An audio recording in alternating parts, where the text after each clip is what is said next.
Hello, YouTube family. This is CJ Kalanja Eggleston coming back with my channel, which is And Then There Was One.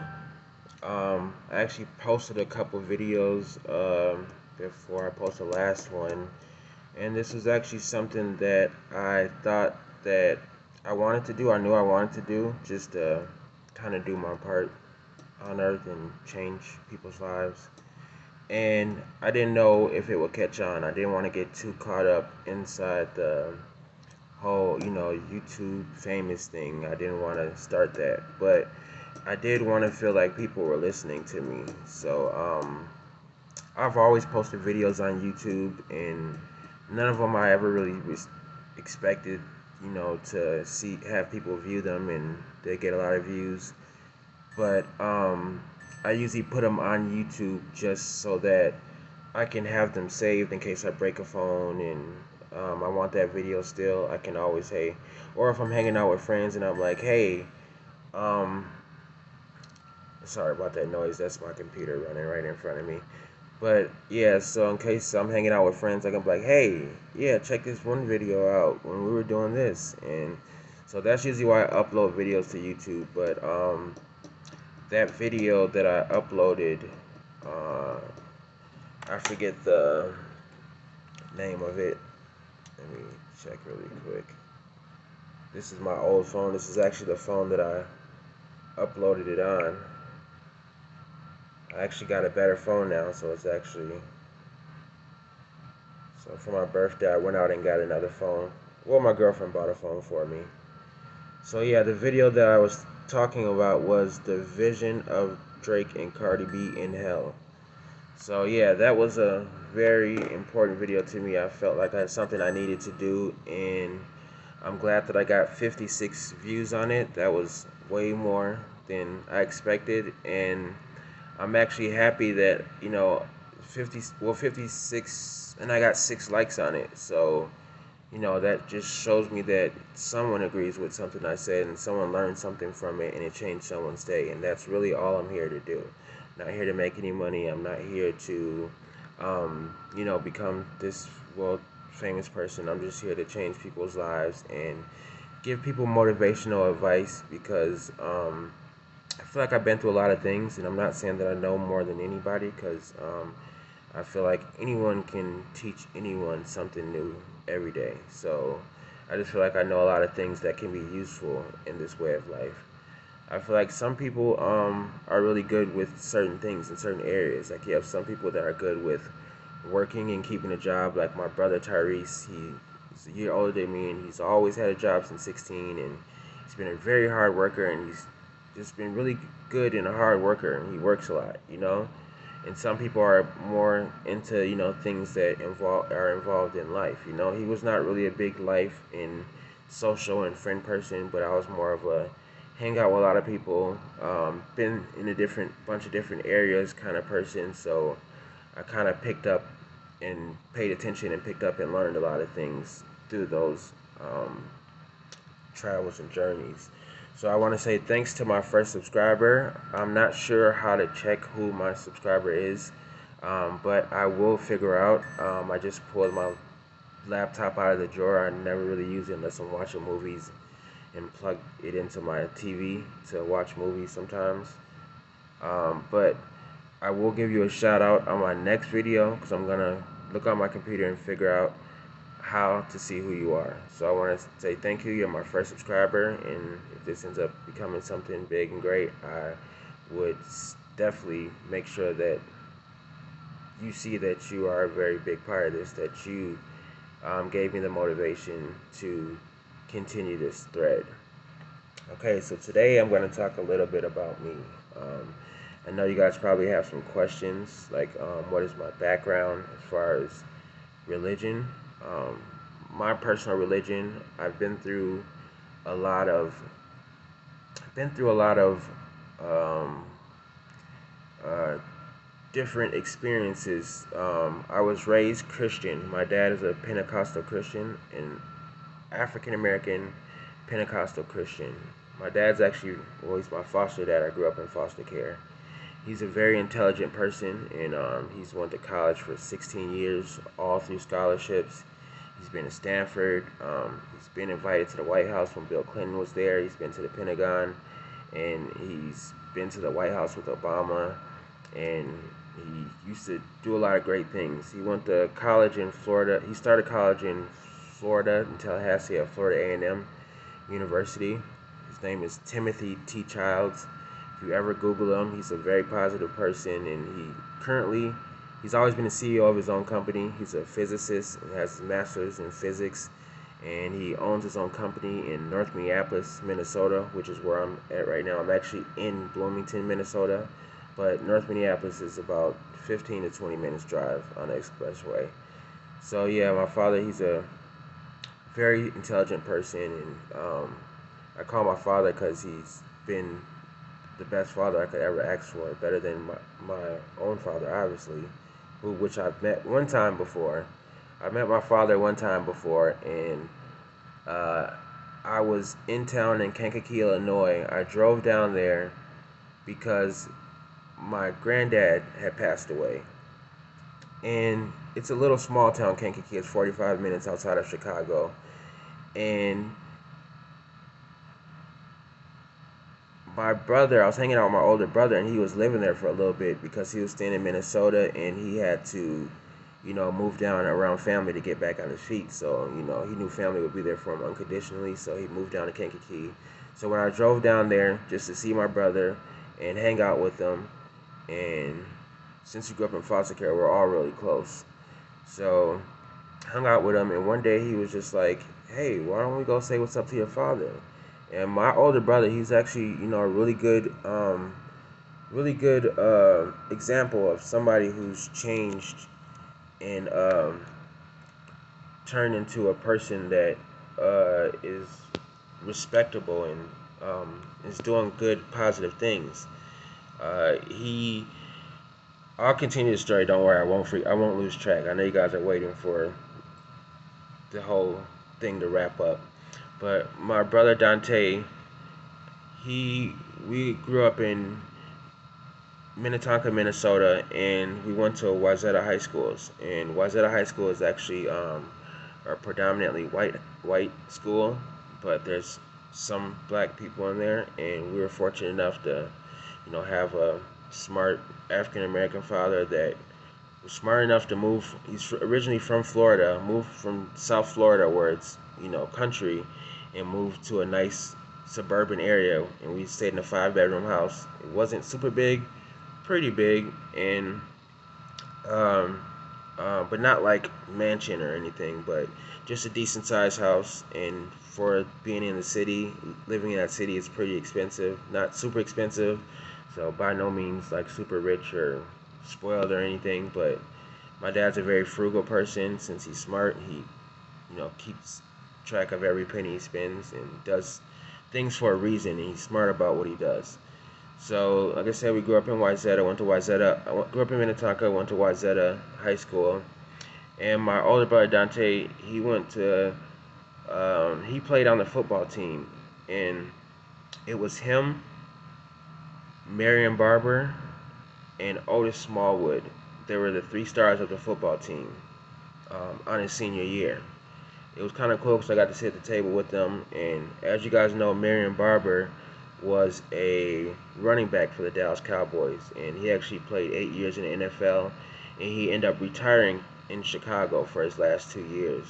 So, and he's a pretty good guy, awesome. Grew up with him, still hang out with him. He calls all the time, and well, he calls sometimes. I haven't talked to him in a while, but he stays in touch. Very humble and very deep. Being around people like that, and you see how they, stick to things and stay dedicated, and they make it through it, and they remain humble through it. Hard work really does pay off because he always worked hard.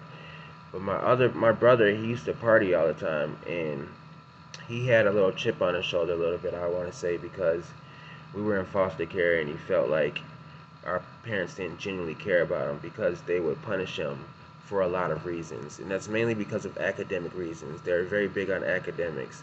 But my older brother, he went around with that chip on his shoulder for so long until he went through a few experiences, and he learned from those experiences, being in bad situations and unfortunate situations and homeless. He came to a realization that he has to start working and making something for himself.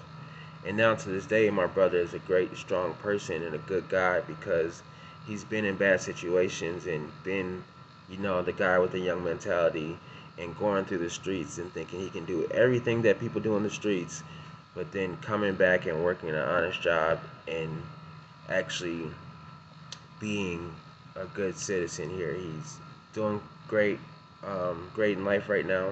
He has nothing that he doesn't want, that he can't get or have. He has 2 children. He has a daughter, I believe, just turned 4, and he's in her life every day, which is something that's amazing and awesome for us. We grew up without fathers in our lives. Well, besides a foster father, he was there. But so my brother Dante, since he's got older and he's been growing, he does things like he'll call my son and not tell me and tell him happy birthday, and he'll contact my dad and talk to my dad and be like, hey, how's thing been? I got a number for your son if you want to talk to him, and just stays in contact with him. He got reacquainted with his dad while he was down there, so that was nice. They got into it a few times, but it came out to be a good relationship, and they still talk. And he told me one day, like when I was down there visiting, he was like, "Hey, your dad's down the road. We can go visit him. He's small town. He's right around the corner. We can just go say what's up. I'm sure he's over there." And I'm just like, I'm from the city, so I mean, I usually plan to see people, and you don't necessarily know where people are going to be unless it's a job or home.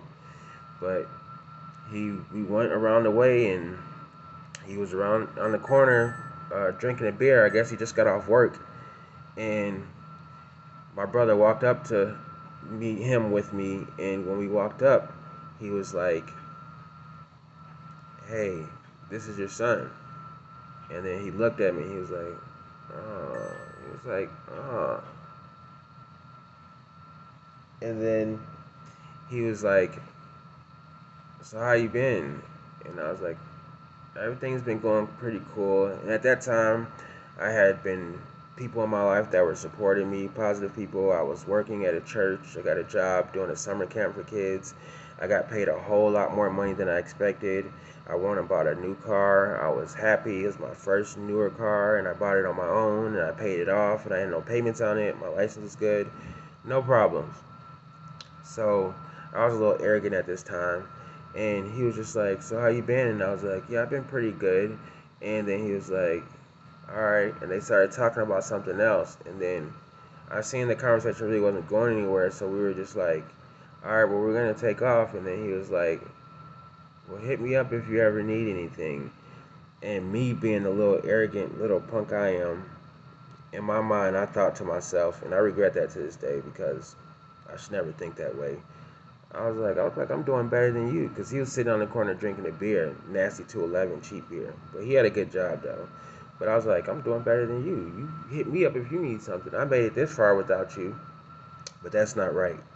No matter what situation you have been through in life, you never deny a relationship with your biological parents because you can learn a lot from them.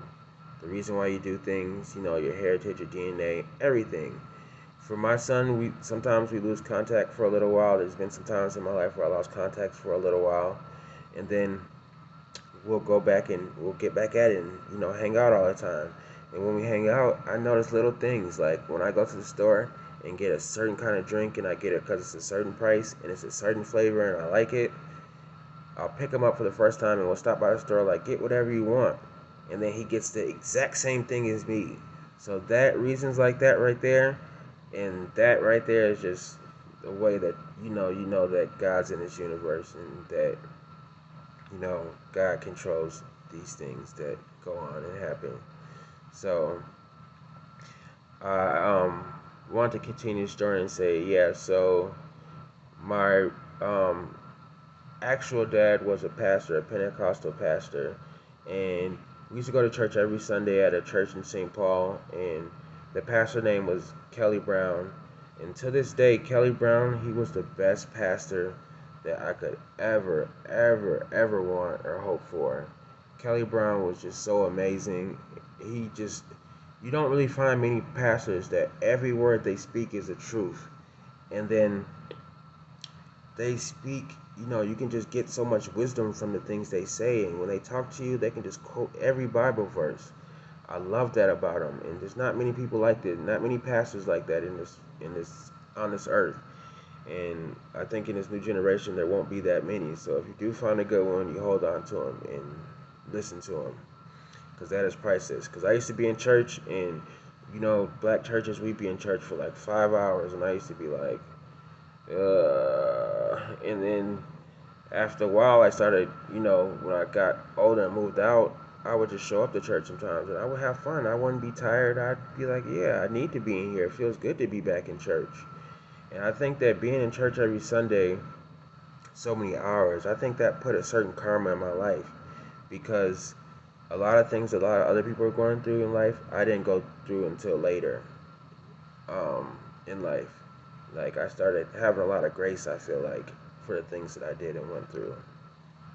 And my father's a Pentecostal pastor, and he's very intelligent, very loving, caring person. Foster mom, she's a missionary in the church, and we used to have to go up and say Bible verses and stuff. And when I grew up and got older, I did some ignorant things and trying to steal cars and just stuff that I should have never did. And I'm going to turn this computer off just so that you guys aren't hearing it. Okay, I did some ignorant things that I shouldn't have did, and like trying to steal cars and stuff, and turned out to end up going to jail. And when I went to jail, I started doing things like I would try to, just be bored, and what can I do in life to make me better? I would read the Bible literally front to back. And then when I get done with that, I'll look at the Quran and I'll try to read that front to back. I never finished the Quran, but I got through a lot of it. And one thing that I realized in the Quran and the Bible, what doesn't make sense to me, is that the Quran and the Bible have a lot of similar stories, like David and Goliath, and there's just a bunch of similar stories that are the same, exactly the same. But the religions are so different. And the reason why, I'm not sure if you guys know why Christianity is different from Muslim and Islam, is because Muslims do not believe that Jesus Christ is the Son of God. And if you're a Muslim, you cannot believe that any human can be the Son of God, because God is too great to be put in a human. Now, how do I feel? I'm not knocking out anyone else feels, but I feel like the God that we have, and this is just so simple to me, God we have is so amazing. He can be anything he wants to be, no matter what it is. That's how I feel. I mean, I don't feel like they're wrong. I feel like to them, they are right. But to me, I am right. So, yeah, and so I started reading the Quran and the Bible, and I started diving into spirituality, which you guys see this cross on my forehead. So this cross on my forehead, yes, this is a symbol of my third eye, and I'm going to speak about that a little bit, if you guys don't mind.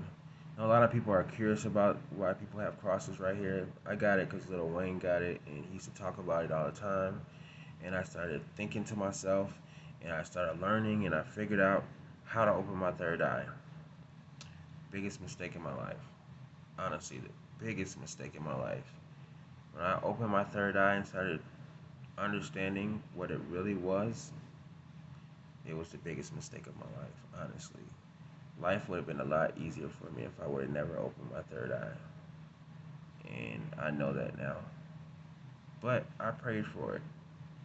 I thought, what I read up on a third eye and what the pineal gland is, everything told me it's the one connection to the true God in this world. It's our one connection. The eye sees God. That's the only thing this eye sees is God. And so I thought, why would God be upset if I open my third eye? And why would it be here if I, you know, don't need to use it? And I opened my third eye by doing meditation practices. I did a bunch of different meditation practices. I'm not going to say the one specifically that I did because I don't want people going out and doing this. I don't want to support this in any kind of way because I'm still trying to figure out a way to get this thing closed. So, but life's been so much better now that I learned how to handle it. And with Jesus, anything is possible. With God, anything is possible. But me specifically, Jesus. So, when I first started opening my third eye, I started meditating. And when I meditated, I realized that when my eyes were closed, it's like I can see a clear picture. So say like when you look, if I'm looking straight forward at me at the wall, I see the whole wall. I don't see this right here. So if your eyes are closed and you're looking at a picture that's technically behind your eyelids, you don't see any kind of split or separation either. I just see one clear picture that's technically, and I think that what happens is there's there's like particles inside your eyes because it's in my eyes. Your third eye works through your like, I don't know if it's your irises or pupils, but I can see, I have visions and see things. Like when I close my eyes, I can see one, the spiritual world, which is not a great place. The spiritual world is not a great place at all. It's no place for a spirit to be that doesn't know its place. So people talking about astral planing, astral projection, and going to the astral plane. Yeah, there are demons and angels there. And unless you are familiar with how to protect yourself in those situations, you will get ate alive. There are demons that will rip you apart out there. And I'm not talking about little demons that are like, oh, the size of a human. No, I'm talking about demons that are the size of buildings. Yes, there are spirits. Yeah, I see spirits that are in the clouds. There's spirits that control. There's a spirit that controls. I learned there's spirits that control everything. There's a spirit that controls the clouds. There's a spirit that controls the wind. There's spirits. The trees have spirits. There's spirits in everything we do. We have spirits. Plants have spirits, you know? There's a spirit in everything. And everything happens in the spirit world before it happens in the natural earth world. And I also learned that the spirit world is timeless. There is no time. So everything is perfect because everything is right now. So what's happening right now in the spirit realm could happen a year later in the physical realm. So when certain things happen, like you're gonna get in a car accident and you just barely missed that car, that was already worked out in the spiritual world before you even got to that intersection. So understand that things that happen are meant to happen and nothing happens by mistake. I learned that the spiritual world is perfect. So perfect. And if you guys are looking as a way to protect yourself and um, to, uh, you know, be prosperous throughout, your journeys, one thing that's always given to you is the protection of angels. Like, you can never ask for the protection of angels too much from God. He will always grant that to you, no matter how many times you ask, no matter what you have done. The first thing you do before you ever ask anything from God, I recommend, is to ask for forgiveness. Truly ask for forgiveness for your sins, truly meaning in your heart, and then ask for protection from angels. If you have bad dreams, ask for that to go away. I read a lot of things and a lot of stories about people having experiences with God, and God said, they say, God, what do you want me to tell the people? And God says, you know, tell people to ask for it. And I learned that no matter whatever it is, you can ask God for anything. You can. Now, when you get more mature, you start learning that there's certain things you don't want to ask him for. You shouldn't ask him for. You shouldn't want him to feel like you're asking him for it, because certain things can be disrespectful and harmful to yourself. So certain things you don't want to ask him for, because you don't want to have that feeling when you become selfless of, oh, I used to ask him for these things, and like material things and stuff like that. You don't want to ask him for stuff like that. You want to ask them for things that you can't get, that are priceless, like, patience with the situation. Ask for safety throughout your life and protection. Ask for energy. Ask for motivation to do things. Ask for um, even to travel or something like that, to see the world. Don't ask for material things like money and stuff like that, and like weed or something like that. It just doesn't make sense. But don't get me wrong, the scripture does says all things through Christ which strengthens me. But I would like you guys to take that with some kind of um, I don't know with how to call that. Take that with a grain of salt, I would say. So yeah, I was a pretty spiritual person, and I learned a lot. I've had a few experiences with heaven and hell. I actually recently had an experience, and it was with heaven and hell at the same time. And I'll actually say that really quick. It'll be very quick, then I'll be finished. But if you guys have followed along this far, you guys um, are interested in what I'm talking about, I'll bring more. I'll actually start having more topics. If you guys want topics, I don't know how the comments got disabled, but